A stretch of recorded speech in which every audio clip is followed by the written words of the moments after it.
Hi friends, we are all live on Facebook. Hello, Jambo and Salam. I'm Himanshu Sharma from Zydus Hospitals, the host for today's session. I heartily welcome all of you who are with us on today's session.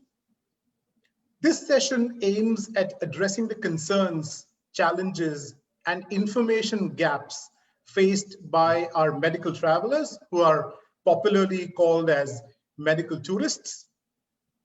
Patients looking to travel to India for treatment in particular would benefit from our today's session.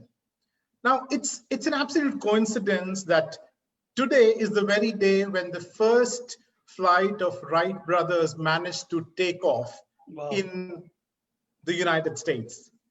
So this marks a beginning for the new era. This marked a beginning for the new era in the field of aviation and what the modernization we see today. At least it was a dream that came true. So that dream came to action this day a long time ago. Now, another part is that we all know that the pandemic has crippled all businesses, majority of the businesses across the world, almost in a similar manner. But aviation has been affected in a much worse manner, especially when we look at civil aviation, it has been affected really badly. There are many factors to it. Primarily, the overheads are definitely very high.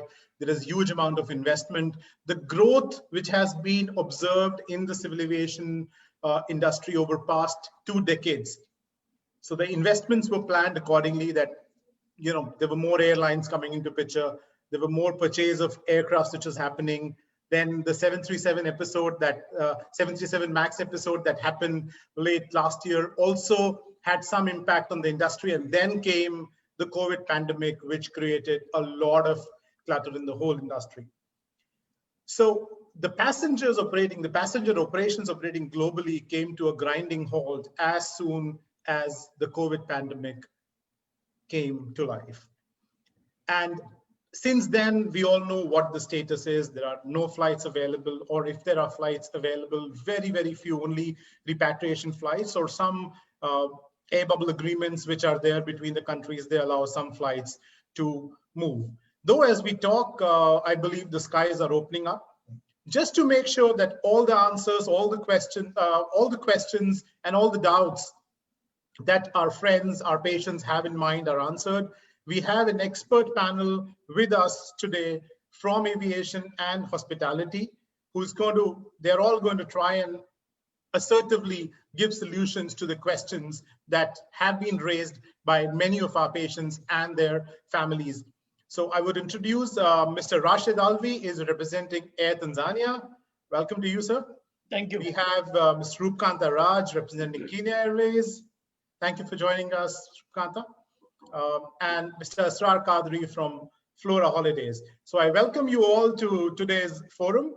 I shall straight away start with the questions which are going to be open to all of you to respond to. We can go one by one that you can decide. So the first question that I have selected is, what are the measures being taken? I'm specifically talking about the East African space because that's a space from where majority of our patients travel. I mean, there is a natural connect between India and the East African region, keeping that in mind. So I would like to know, what are the measures, specific measures that have been taken by the airports in Tanzania and Kenya to facilitate travelers at large and the medical travelers as well. So the question is open to you. Okay, Roopkanta, you want to answer or you want me to answer? You have to unmute yourself. Okay, have you? Mr. Raashid, you can start with it. Okay, first of all, thank you so much, Asrar and Himanshu bhai, both of you, and welcome to those who are also listening or viewing us. And we appreciate this gesture and this coincidence of historical aviation day for us. And nice to have you all here. Straight away on to the point. Now, the first thing which I would like you to know, that Tanzania technically is a corona-free country as of now. In fact, one of the first countries, or rather, I would say, who declared that there were no corona cases in Tanzania. So it is pretty much normal there, and there are nothing much of the issues in the country as of now. Basically, still, in a nutshell, what I would like to say that when a patient, especially, is planning to travel into India for medical attention, the basic norms which somebody needs to follow is to make sure that the doctor has confirmed that they are fit to travel by air. That's a basic thing, which I guess the hospital or from your part, because I know that a lot of hospitals do a video medical basic treatments with the patients abroad sitting in India, whether they are in Ahmedabad or wherever they are, because that's how now the things are going on. So the basic tests and the reports are already obtained. And when the passenger is fit to travel by air, the doctor makes sure that yes, there are no problems. There are certain forms, the MEDIF forms, which are to be filled up prior, and they need to be filled up, scanned, and sent to the airline to make sure that the airline is aware that this particular patient doesn't require, say, for example, an oxygen cylinder or anything special treatment in the flight. At the airports, absolutely no problem so far. So the passenger is able to walk on his own or her own till the aircraft. There are no problems. For other things, if the requirement is there of the wheelchair, the travel agents can pre-book the wheelchair till the aircraft based on their requirement. Even for in our case, like we carry the stretcher cases also, as well as we carry the dead bodies also, unfortunately, from here to there. So everything has been taken care. The system is placed so well that a person will not go into a sort of a difficult situation when he or she arrives at the airport. So basic norms, if they are very well taken care by the medical team who are going to receive the patient in India, and the travel agent who is going to make sure that the necessary forms are also given. Secondly, there are about 4 forms which an incoming passenger needs to fill up. They are simple, basic things like undertaking forms. There is a manifest form, which I can always send it to Asrar if he has not received it from us. Most probably Flora must have got it also, but we can always send it. Now, those are the standard norms. They need to make sure that they fill those forms. Once they are ticketed and they're booked to travel on a flight, immediately they should send those forms. We also give the email ID of Dar es Salaam concerned person who will make sure that at the airport, the patient or the passenger doesn't have to go through any kind of difficulties when he or she checks in. So all the forms are preloaded and then pre-given to the airport authorities to give them a clearance to straight away check in, take the boarding card, clear the security, and go to the boarding gate. I hope this gives some clarification on the point. Yeah. If Mr. Roopkanta can also pitch in her views, it'll be nice. Yeah. Hello, everyone. With all due, condition laid down by the Kenyan Health Ministry, we are adhering to all the rules which are laid down by them equally from the Indian side, the Indian Health Ministry. Okay, as Raashid sir very clearly mentioned, in specifically medical cases, we only have one particular form which needs to be filled up by client. That particular form is the information is given by a doctor, and that form we upload it and we send it across to Kenyan headquarters. Now, when Kenyan headquarters doctor, he checks, and if he needs any other information like oxygen cylinder required, not required, or particular conditions to travel, and if they have to upload oxygen cylinder or not, when they say okay, then we come back and we give a clearance to the customer to travel. Now, once customer travels, he normally buys a ticket from a travel agent or going through a website. And once he buys a ticket, then there are all 4 forms which needs to be submitted. One is the manifest. Now, manifest is the form which we have to submit to the government of India, wherein all the informations are required. For example, the name of the passenger, their passport, their visa, and their residential address, and everything, practically everything, if somebody wants to trace them. That particular case, then there is a self-declaration form which is required, and then there is an undertaking form which is required. All these forms are basically available on the website also, And if a customer wants, they can download it from there. We also have a customer care number. We also have our team members. Their mobiles and telephone numbers are circulated among all the agents. So if they need any specific requirement or there is a specific issue to address, they keep on addressing us, and then we simultaneously, within a tat of not more than 4 hours or 5 hours, or in some time 24 hours, we address it to them. So medical travel is not actually a challenge, only if you follow some systems and protocols. Great. So is there a time duration for the MEDA to be submitted? Like how many hours minimum before travel or maximum before travel? We prefer 48 hours prior to the travel because, the approval has to be taken from the other side. Okay, fantastic. Yeah. So this has been a phenomenal information, especially for the layman passengers, those who have traveled, those, because, I'm sure our travel agents do their best to ensure that they are told, but at times people are in a hurry, they may miss. So please remember that you ask your travel agent as to what are the forms which are required to be filled, ensure that they are filled in timely manner. And if you are traveling for a medical purpose, with a defined medical purpose, it could be treatment, it could be surgery. It is very important. And a lot of people tell us that, I don't want a wheelchair, I'm just walking, right? Then why should I fill a MEDA form? Because they feel that it adds to the constraints. So anything that you guys would like to add on that? So Himanshu, one thing is that, first of all, we all need to understand that MEDA tourism or medical travel is nothing new for the airlines. This has been going on for many, many years. The only problem comes when it's a last minute travel, when everything is in a rush. Anything which is pre-planned and everything organized and there are no problems, everything can be handled smoothly. The patient, the bottom line is the patient should not be put into trouble he's going for the treatment, he falls half sick just before that only. No, that should not be the scenario. As an airline, not only us, most of the airlines would like to make sure that everything is hassle-free and smooth. But as I said, the problem comes when suddenly somebody has to rush and they have to fly. Yes, then all these formalities, which as Roopkanta also said, they are all on a toss. Because then there is no time. They are suddenly the doctor has said that you have to fly on the next flight, you have to land, we are going to arrange for the ambulance, and you will be straight into the operation theater.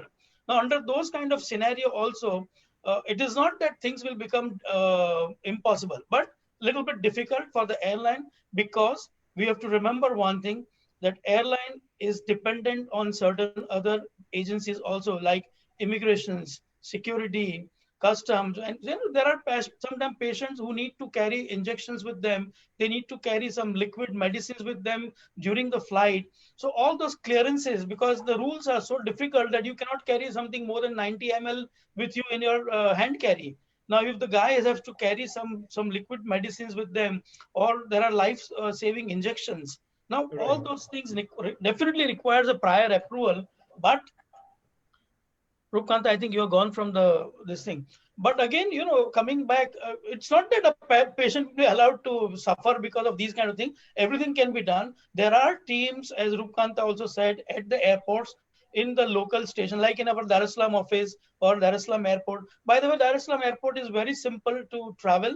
It is Right. not a long walking and, a long boring like Heathrow or JFK or something. It's a very simple airport to travel from and to. So there are people who can look after this, and we as an airline do understand the emergency and the requirements for the patient. Everything can be done.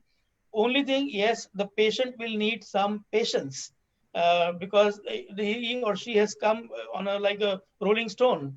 So, but yes, there are ways and things out, and they would be put to the least inconvenience for sure. Right. Roopkanta, anything that you would like to address? Because obviously Nairobi is far more bigger as compared to Dar es Salaam. Complexities are different, right? And though things are much quick there, I must say, I've had a couple of baggage experiences which have not been very good in Nairobi. So how do you manage such things with patients? I mean, is there anything specific that can be done by the airline to make sure that those bags are ensured that they reach the destination, especially in See, case of patients? certainly, yes.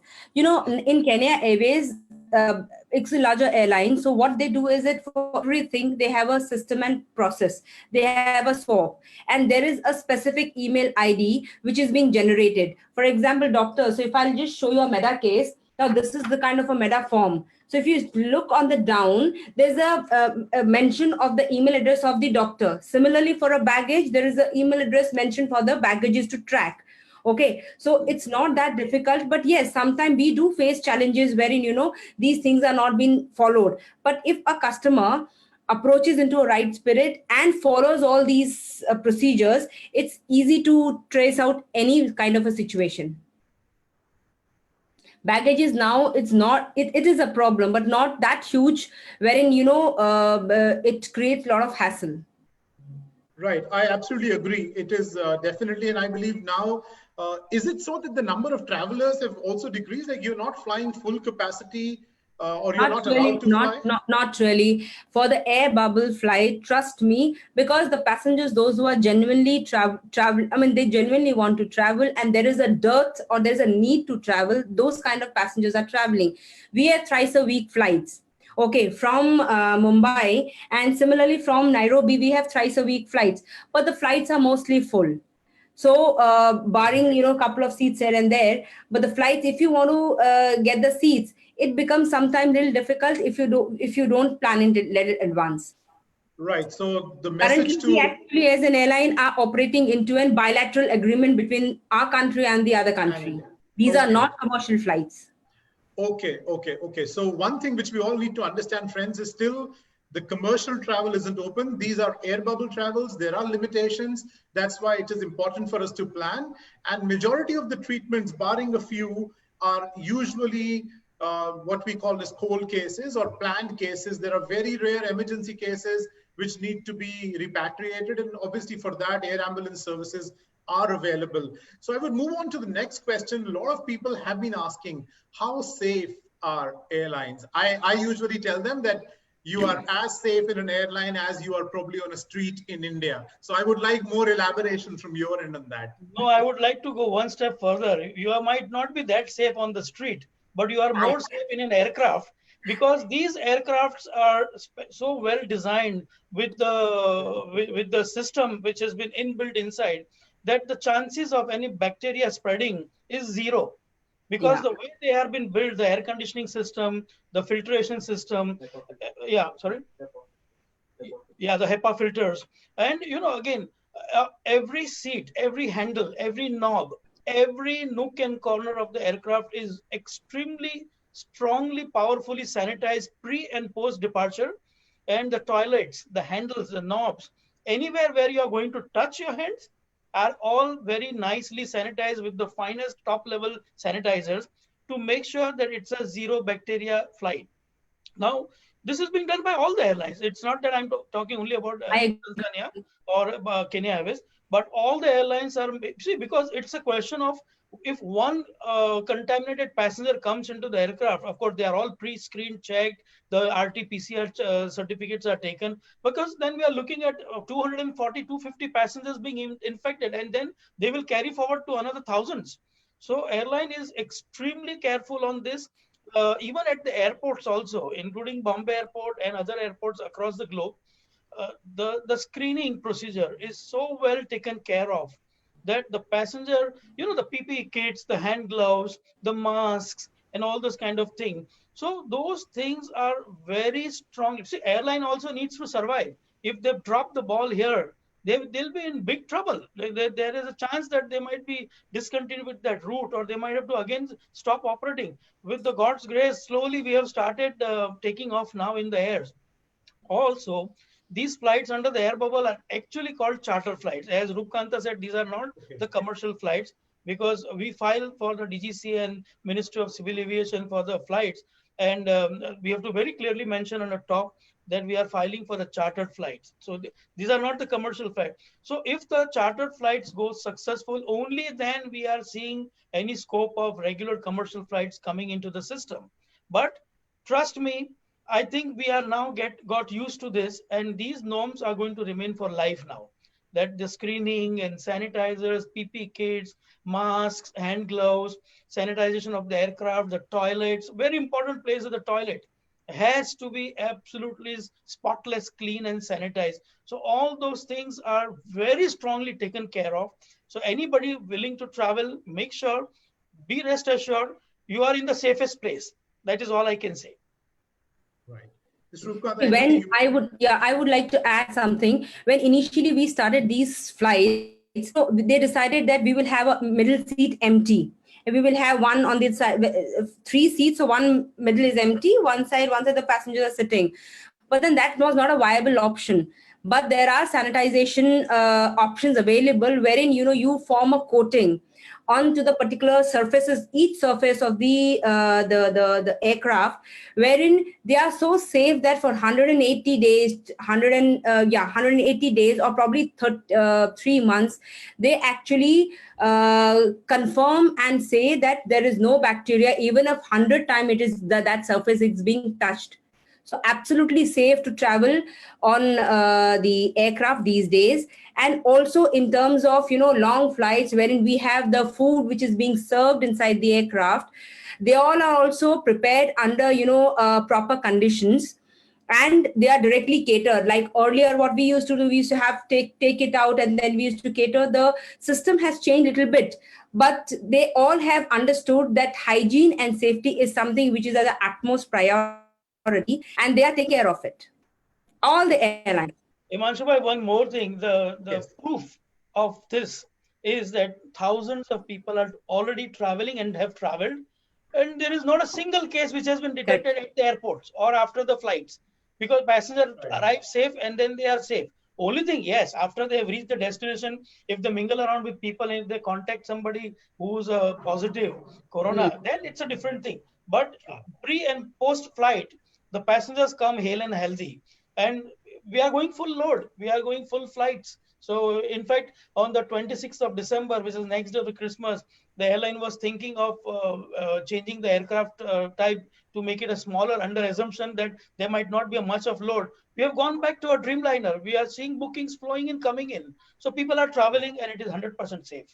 Yeah, definitely. I'm sure that the faith is returning, as you mentioned, that there are ways and means where an airline is also using the best possible sanitization methodologies. Definitely, it will take a little while before people get used to the new norms. Yep. But I'm sure that is falling in place. Another interesting question now, all that what I'm asking is what my patients ask me, right? Yeah. How about eating food on the aircraft? Is it safe? It is not safe? Some people ask that warm food is not served, so we are not supposed to eat anything. I will just need some clarification from Air Tanzania and Kenya Airways on this. No. Let me tell you one thing. First of all, that as just like the airline, even the catering units are under a very strict vigilance by the various health departments of the respective countries. So they are being monitored. There are CCTV cameras to make sure that the people who are preparing, packing and transporting the food from their units till the airport, till the aircraft, they are all completely under the PPE suits, gloves, mask, the shields, everything is done. Food itself is, by the way, it is interesting for somebody who doesn't know that a meal on a flight is scientifically designed by very well experts to make sure that at an altitude of 37, 38,000 or 40,000 feet, what kind of food will they be able to eat and remain comfortable. You cannot have a mutton biryani which is prepared in a city. The same thing is served on board. No, they will not. It will be prepared, but it will be prepared under different conditions. So the food is hygienic. It is safe. It is very well packed. As Roopkanta was saying, that it is not the way it is traditionally as it used to be served now. It is so well packed. Nobody touches any food items. It comes straight from the catering unit to the table of the passenger. He opens it and he consumes it. The reason that hot food may not be served is for the benefit of the passenger. It might not be hygienic. Even if it is there, it will be very clean and absolutely touchless. This is the word I would use. Right from the preparation till the consumption, there is nobody physically going to touch any food item at all. Just a little internal part. So when we have other departments like marketing department, like commercials, like airport division, we also have a specific department of catering. They keep on, trying to innovate, do renovations and keep on innovating which kind of a food is good, in which condition, in which season. So they keep on doing their own little research, and they keep on doing their own ways of maintaining that particular. Ultimately, in the airline, safety in all different segment is being taken care by that particular department, and it is utmost priority. So See, we another thing, really Himanshu bhai, the interesting part is if you keep flying, right?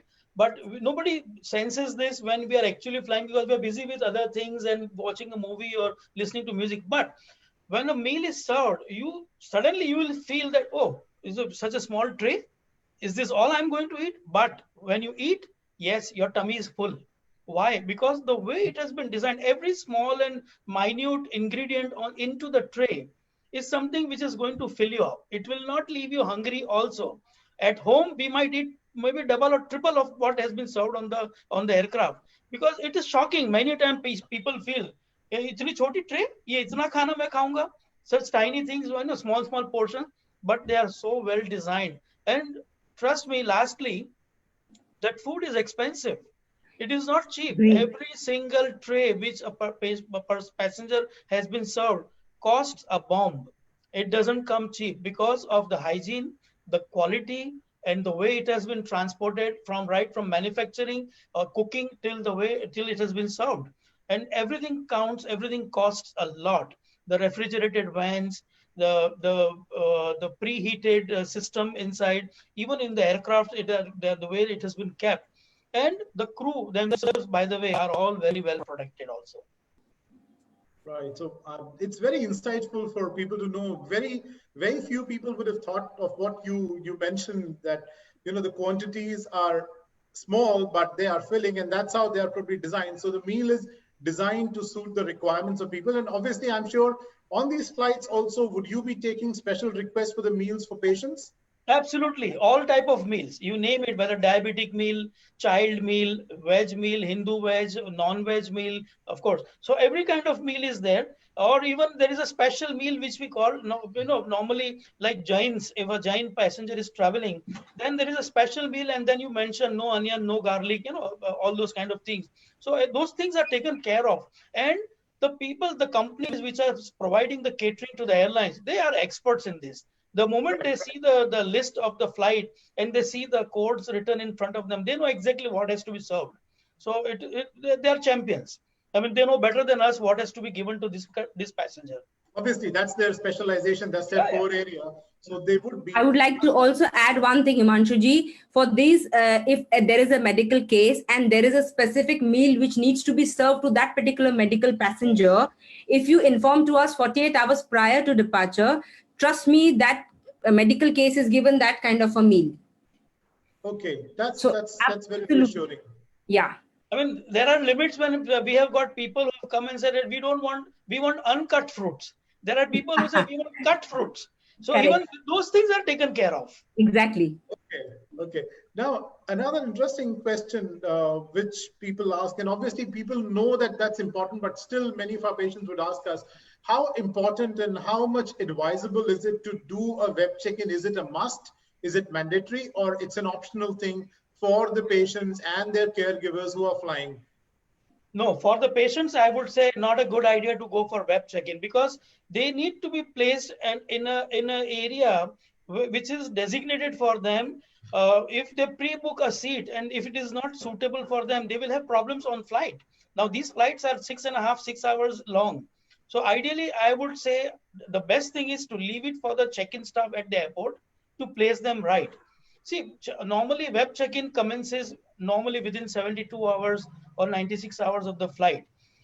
Not everybody would go and do a web check-in. Only those people who are very conscious of sitting. Some of them wants a window seat, some of them want an aisle seat. Nobody wants a middle seat for sure. So only those people who are very conscious of where exactly they want to sit would. It is something like a lady traveling with an infant. Now, if she pre-books her seat, imagine what will happen when if she wants a bassinet or a carry cot. Now there are rows which are just close to the galley where there is a place where you can put the bassinet, and an infant who's less than 2 years old or a smaller baby needs can be there. Now, if she has done a web check-in, she will be sitting with that baby in her lap all the flight, and there is no place to keep that basket. So something like that.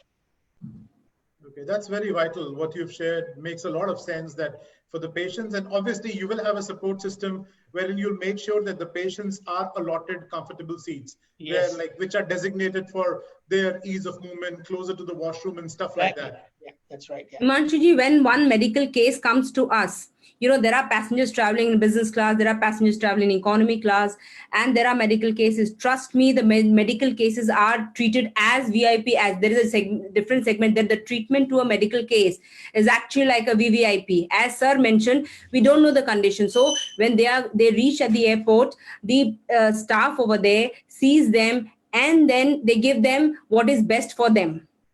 Correct. Okay. In terms of Right. seat. I absolutely understand. I would now like Asrar, Mr. Asrar, to give me some insight specifically pertaining to the hospitality aspect of it. Now, you have been providing the other aspect of it. We take care of the medical, the Air Tanzania and Kenya Airways take care of the travel. Now, when the patients arrive into the system, that is when they are either discharged from the hospital or they're waiting to get admitted or they're undergoing treatment, they seek hospitality options. Now, anything that you would like to mention which you do for the patients and their families specifically, especially during the pandemic? Yes. So as per the airline, I think Mr. Raashid and Roopkanta has given a very insightful knowledge for it. Now, after the patients arrived in Ahmedabad and after the surgery has been done, the most important thing for me is their safety in this kind of situation. So I'm generally providing them the apartment generally to stay over here. So my priority and is that they have a safe environment while they stay over here in Ahmedabad. Either the sanitization of the apartment or the hotel or the room. And now we have been taken a one step forward that when the patients are in Ahmedabad, now we are providing them the food, the food which is a homemade food and which is under again a strict vigilance, you can say, that it has been taken all the major safety and safety measurement has been taken by preparing the food, and the food are being delivered all in the disposable basis, that they are not being touched by anyone else apart from the catering department. And also the apartment are being basically designed with the kitchen, and they can prepare the food, but we are not generally advising the people to prepare the food on their own, because again they will go outside and they meet a lot of people in the market area. So to avoid this kind of circumstances, we are providing the complete solution with the food and the apartment which has been sanitized properly daily basis has been done by us. Okay, that's really interesting, because the major issues for a patient and their families are, fine, we are going into the hotel, we are not sure how safe it is, who was staying beforehand, what it is. So obviously service apartments, especially for long stay patients, become a more viable option, and especially when you are able to provide with the food that they really require, like based on their requirements, it definitely makes a lot of difference to the whole thing. Things forward also, because as Mr. Raashid and Roopkanta says, because the airports are the safest place, then they come over here. These people are generally COVID negative people who are traveling to our country. By chance, if they are also like turned positive, we have places where we can give them individual rooms where they can stay, and they turn negative, or we can send to the hospitals, and rest of the people, those who are traveling with them, either the attendant or another people, they stay in a different room. to make sure they all are safe when they are in Ahmedabad. So this generally we try to do that. So that's nice to know that there is a self-isolation or a quarantine facility also available. Just God forbid, and you turn positive either when you've arrived at the hospital, or there could be any reasons. There's no way to find out where you caught infection, whether it was 5 days old, whether it's now. There's no way. And as per the new developments, what are happening in the medical world now, as per the new Lancet regulations, if you have turned COVID positive from the date of your RT-PCR, after 14 days, you are free to do anything that you were doing other normally, even without testing negative for it. So these are certain new things which are coming up. As we come to the end of the session, which has been very insightful for everybody, including me, because it'll be easier for me to answer questions to the patients who ask us many things about the travel. And it's very reassuring for us to have people from the airline and the hospitality industry put across their views on how exactly are they managing this pandemic. And believe me, friends, aircrafts and the airports are safe places. It is not something which you should be worried about traveling. And in case you have any issues, you are most welcome to contact us, and we would definitely put you in touch with the relevant people at Air Tanzania or Kenya Airways if you're flying any of these two airlines. For all those who have not been able to join us today, the link to this particular talk is going to be available to you on our Facebook page.